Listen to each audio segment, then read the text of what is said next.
দেখ রাম, তোর শুকলাল খুড়ো লোকজন নিয়ে এদিক পানিয়ে আসছে রে। ধর ধর ধর, এটা ধর ধর ধর। মশাই কেমন আছো ভাই? কামারপুকুরে স্বাগত ভাই। শিগগির চ, অভয় ঠাকুরপো সুবলাকে দেশ থেকে পেরিয়ে এনেছে। তাকে নানা রকম প্রশ্ন করা হচ্ছে। সুবলা দিদি, সে তো চুরির সময় ছিলই না, তবে তাকে কেন প্রশ্ন করা হচ্ছে? বারে প্রশ্ন করা হবে না, সুবলারই তো নো কই মালতী। না মারলে তো পেট থেকে সত্যি কথা বেরোবে না। যতক্ষণ না বেরোবে মারো। সত্যি আমি জানি না ছোট মা, আমি জানি না কিছু। দেখি দেখি আজ কতক্ষণ না জেনে তুই থাকতে পারিস। দেখি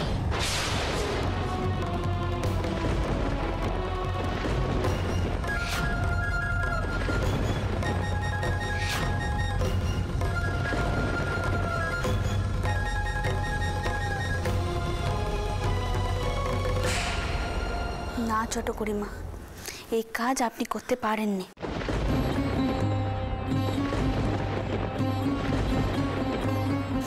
সুবলা দিদি গরিব বলে তার গায়ে এমন ভাবে হাত তোলা যায়নি।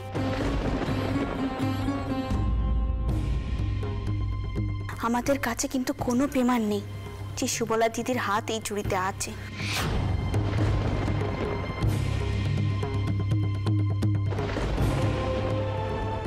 আমরা বিনা প্রমাণে কাউকে শাস্তি দিতে পারিনি।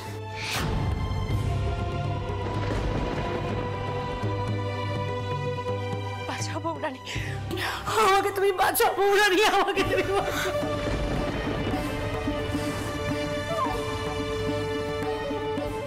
ছাড়ো সুবলা দিদি, তুমি এখন যাও। আমি জানি তুমি এমন কাজ করতে পারোনি।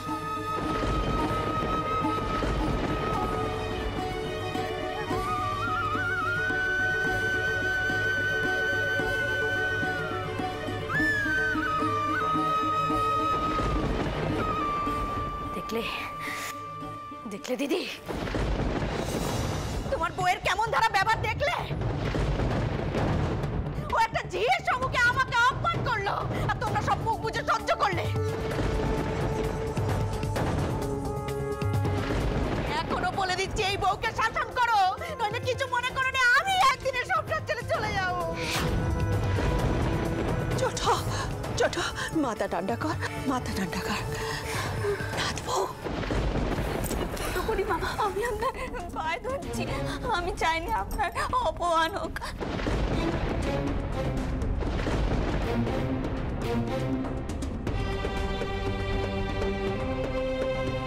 কিন্তু আমি এও চাইনি যে নিত্যর মানুষের পান যাক। চলো। দোষ কে নির্দোষ? তুমি কি করে জানলে যে ওই সুবলা চুরি করেনি? তুমি কি গণস্কার? আমাকে শুধু একটা দিন সময় দিন ছোট করিমা।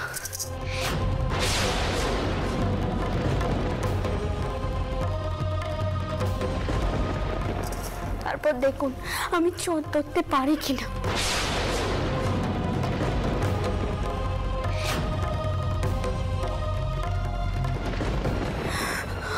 আমি মন প্রাণ দিয়ে রঘুবীরকে ডেকেছি, রঘুবীর আমার দিক থেকে মুখ ফেরাবেন না। রঘুবীর যেন ওনার কথায় ওঠেন বসেন।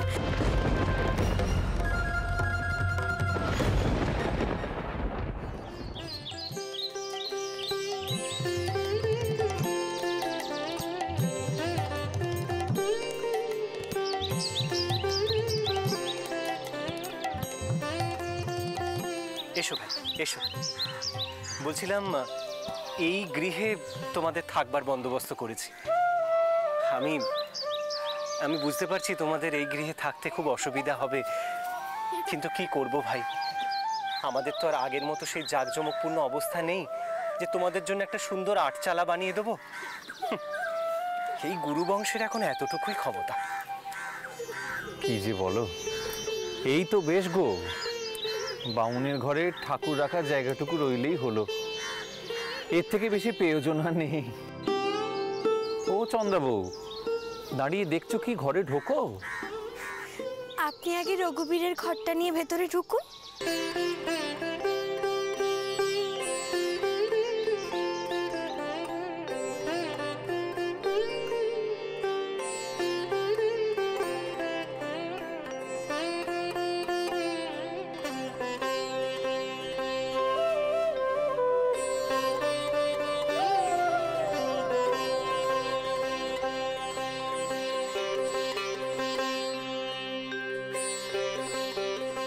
মা, মা গো, এই ভিটে কি রক্ষে করো মা।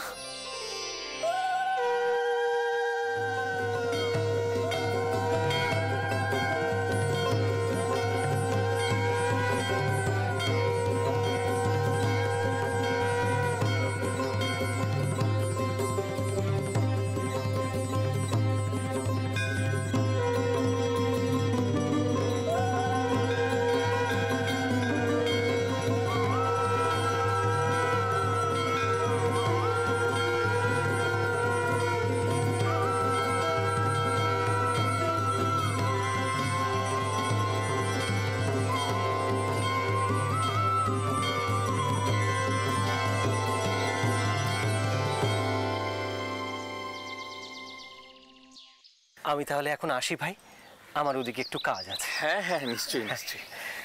ওহো, তোমার কাছে আমার একটা বিশেষ অনুরোধ আছে, না করতে পারবে না কিন্তু। আজ তোমরা সকলে মিলে বরং আমার গৃহে অন্নগ্রহণ করো। আমি কাল সকালের মধ্যেই বৌঠানের সব ব্যবস্থা করে দেবো। কাল থেকে বরং তোমরা রেঁধে খেও। বেশ বেশ, তাই হবে। এসো ভাই, আসি তাহলে।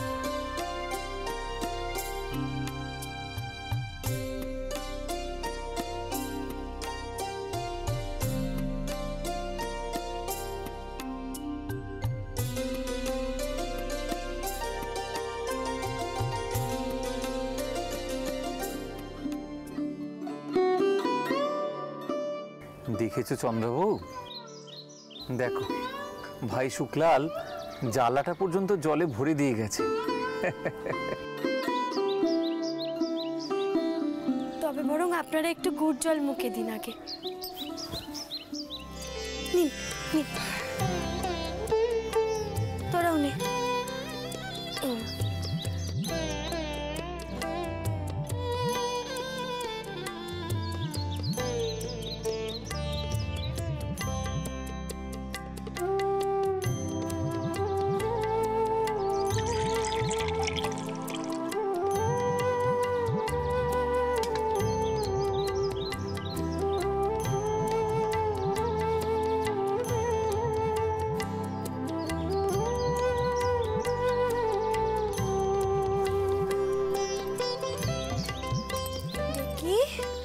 কাতু, হা করো।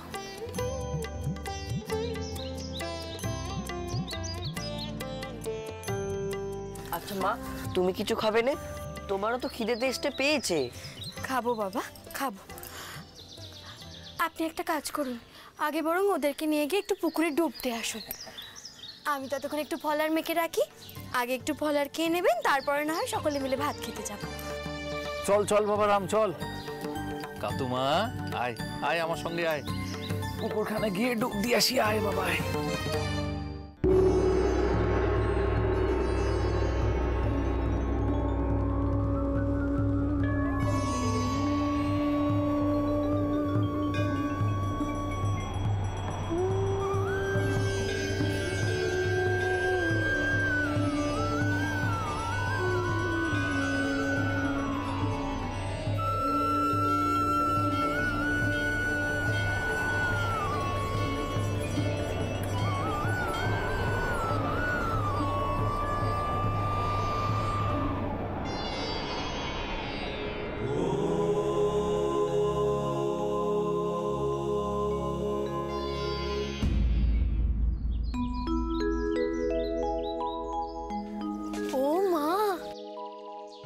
কে গো তুমি বাপ? কোন ঘরের ছেলে? হ্যাঁ, দেখে তো মনে হচ্ছে অনেক বড় মানুষের ঘরের ছেলে। তা এমন ভুঁড়ে বসে আছো কেন? দাঁড়াও, আমি তোমার জন্য আসন নিয়ে আসি। আমার জন্য ফল আর মাছ?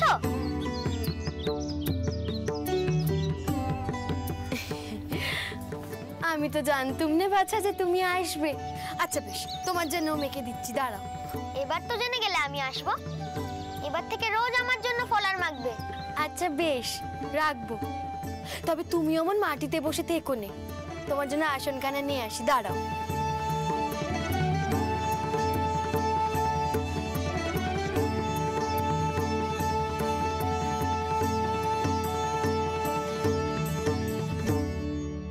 এই নাও, এখানটাতে বসে দেখ। ওমা, কোথায় গেল ও বাচ্চা?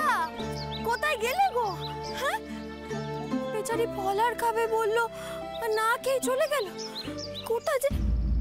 আচ্ছা, আপনি কি কোনো বড় মানুষের বেটাকে দেখলেন বাইরে? বড় মানুষের বেটা? হ্যাঁ, দেখে তো তাই মনে হলো। গায়ে কত গয়না, এই তো রামের বয়সী হবে। কি কথা বলছো গো চন্দ্রাবু? আমি তো এমন কাউকে এখানে... কেন কেন সেখানে এসেছিল কেন? ওই আমি ফলার মাখছিলাম, সে আমার কাছে ফলার খেতে চাইলো। বললো যে আমি যেন রোজ তার জন্য ফলার মাখি। তা আমি আসনটা আনতে ঘরে গেলুম, আর এসে দেখি আর সে নেই। ও চন্দ্রাবু, তুমি ঠিক মতো দেখেছিলে তো?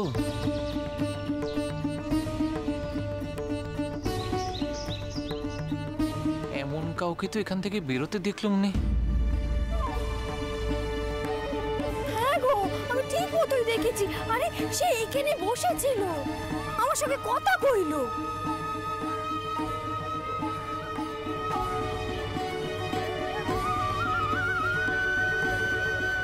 তবে বুঝি আমার ভাই এসেছিল? এই কামার পুকুরেই তো সে আসবে। কবে আসবে তুমি? এতবার ভালো নয় বউ, আমি বলে দিচ্ছি। কিছু মনে করো না দিদি, বউকে নাই দিচ্ছ তো দাও, কিন্তু দেখবে একদিন এই বউই তোমার মুখে জামাটি ঘষে দেবে।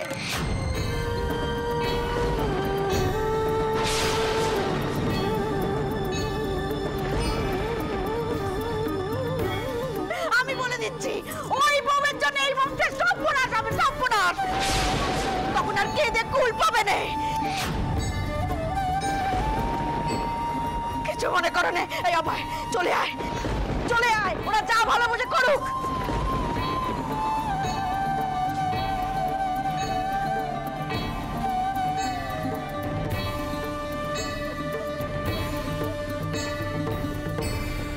ছোট বউ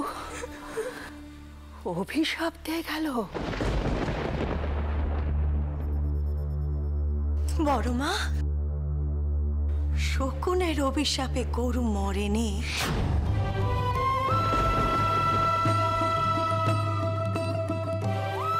তুমি চিন্তা করো নে, কিচ্ছু হবে না।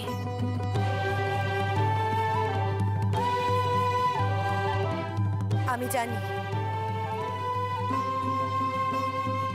ছোট বৌমা আমার সংসারে পয়া।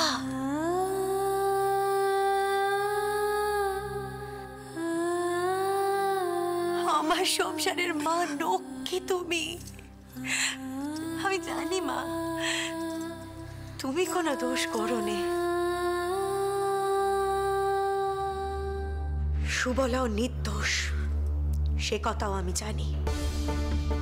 তবে কি জানো মা, তোমার ছোট খুড়িমা তোমার ওপর ক্ষেপে রয়েছে। আর যতই হোক তিনি তোমার গুরুজন মা, তাকে যে তোমাকেই পেশন্য করতে হবে।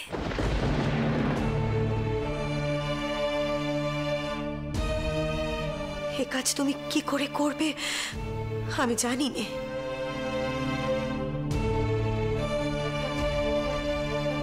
তবে একটা কথা মনে রেখো মা, আমি কোনোদিন তোমাকে তুই তুই করতে শেখাইনি। তুমি হলে এই মার বংশের বউ।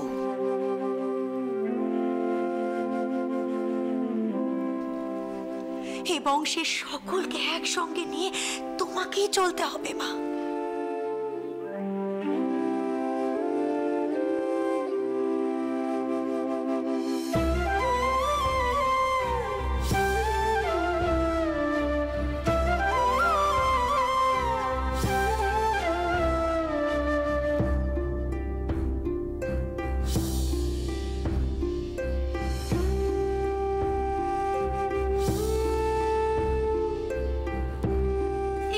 কথা হলো দিদি, বউ দোষী নয় তাও তুমি তাকে বললে ছোটকে পেছন্ন করতে, এটা কি ঠিক হলো?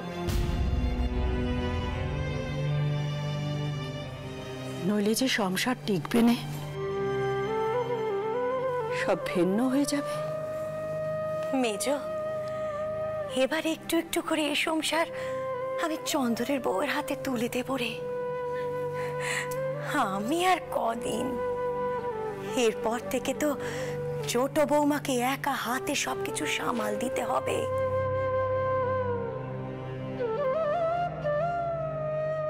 আমি চাই এখন থেকে ছোট বৌমা সব দিক থেকে তৈরি হোক।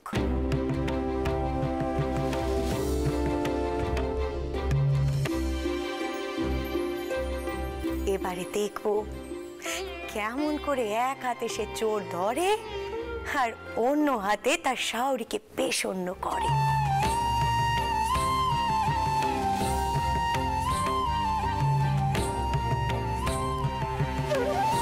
তবেই কিনা সেই মার বংশের বউ।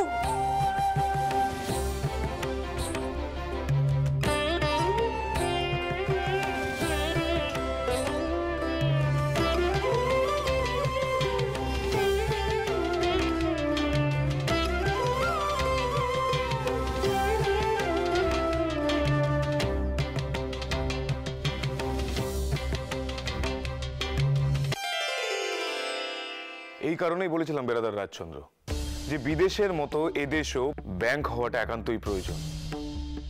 বাড়ির সিন্ধুকও আজ নিরাপদ নয়, প্রতিনিয়ত চুরি ডাকাতির ভয় লেগেই থাকে, আর এটা সকলকে বোঝা উচিত। তা ঠিক, এইভাবে যদি ব্যাংকে টাকা গয়না সব রাখা যেত তাহলে হয়তো আমার মায়ের গয়না এভাবে চুরি হয়ে যেত না। বেরাদার দ্বারকানাথ, গতকাল রাতে আমার স্ত্রী ঠিক একই কথাই বলছিল। এরকম একটা সংস্থা থাকলে আমাদের বড় উপকারী হতো। আমি ভাবছি কি করে এ কাজে এগোনো যায়। ভাবছি রাধা মাধব বন্দ্যোপাধ্যায়ের হরিমোহন ঠাকুরের সঙ্গে কথা বলবো। তারা দুজনই ব্যাংকিং ব্যবসা সম্পর্কে একটা ধারণা রাখে। যদি ব্যাংকিং ব্যবসা করতেই হয় তবে অনেক মাথা খাটাতে হবে। অতীতে ব্যাংক চলেনি, অতীতের ভুল থেকে আমাদের শিক্ষা নিতে হবে। ব্যাংক অফ বেঙ্গলের মতো ব্যাংক হলে চলবে না, ওটা নামেই ব্যাংক, আসলে খাজাঞ্চির কাজ করে মাত্র। তা বেরাদার রামমোহন, আপনার এতে কি মতামত? আপনি আজ বড্ড বেশি নীরব থাকছেন। তোমাদের বলা হয়নি, আমি শিগগির রংপুরে চলে যাচ্ছি।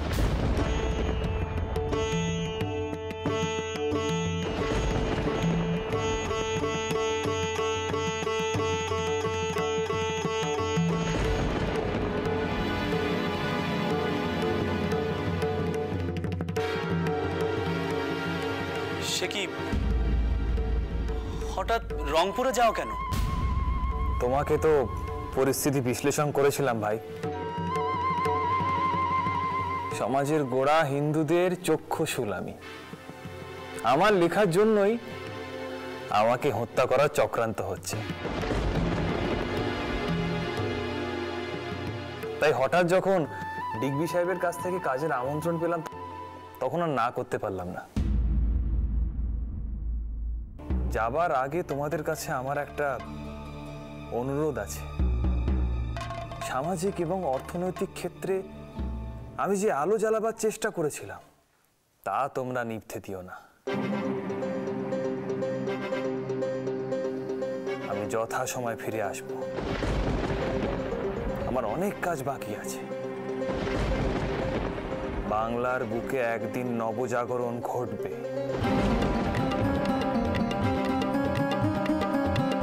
বিদেশের মতো এ দেশেও আসবে রেনেসা।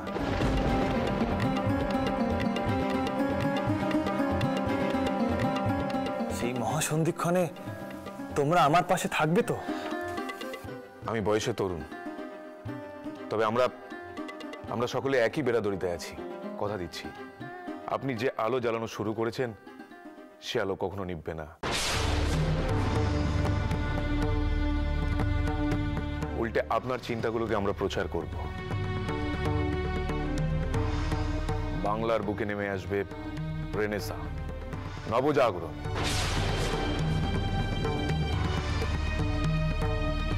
নবজাগরণকে এগিয়ে নিয়ে যেতে গেলে দুহাতে যেমন রোজগার করতে হবে, তেমনি দুহাতে অর্থও দান করতে হবে। শিক্ষায়, স্বাস্থ্যে, জ্ঞানে মানুষকে আধুনিক করতে হবে। তার জন্য চাই হাসপাতাল, বিদ্যালয়, কলেজ এবং ব্যাংক। না হলে বাংলার বুকে নবজাগরণ আসবে না।